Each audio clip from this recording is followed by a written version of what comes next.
Feminist too. I mean, all that being a feminist means is that you believe in the equality of people, men and women. The feminist movement, the advocacy of women's rights on the basis of equality of the sexes, has been a prominent socio-political movement that has a varied and complex history. Focusing on the scope of feminism within America, feminism and feminist theory is able to be broken down into three main phases, or waves as they are often known as.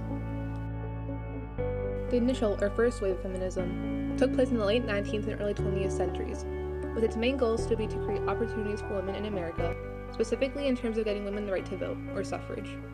This early stage of feminism was also interrelated with abolition, the movement calling for the freedom of enslaved people, as well as temperance, the movement calling for the prohibition of alcohol sale and consumption. Lecturers such as Sojourner Truth and Elizabeth Cady Stanton greatly influenced spread of ideas and philosophies in this early feminist period. While the first wave was concerned with gaining the legal and political statuses for women, this second wave was more focused on sexuality and reproductive rights. Much of the movement's energy was focused on passing the Equal Rights Amendment to the Constitution, which would guarantee the social equality regardless of sex. This second wave feminism grew in women of color in developing nations, seeking sisterhood and solidarity, claiming women's struggle is class struggle. Our sisterhood is powerful. The battle cry of the women's liberation movement rings out down New York's Fifth Avenue as more than 10,000 militant feminists stage a one-day strike for equal rights. Second wave feminism was also occurring in the context of the anti-war and civil rights movements, as well as the growing self-consciousness of a variety of minority groups around the world. These simultaneous movements coincided, leading to the decidedly much more radical approach to the principles of feminism that were originally laid out in the first wave.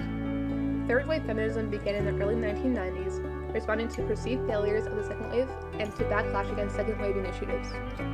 This ideology seeks to challenge definitions of femininity that grew out of the ideas of the second wave, arguing that the second wave overemphasized experiences of upper-middle-class white women. The third wave sees women's lives as intersectional, demonstrating how race, ethnicity, class, religion, gender, and nationality are all significant factors when discussing feminism. It examines issues related to women's lives on an international basis. The feminist movement is alive and well to this day. It is ever evolving, taking and altering the shape of the political, economic, social, and cultural climates that exist within. Today, the principles of feminism have become the most successful they have ever been in its history, encouraging people of alternate backgrounds and identities to partake in the continued education of issues pertaining to women and their experiences. Women and girls can do whatever they want. There is no limit to what we as women can accomplish.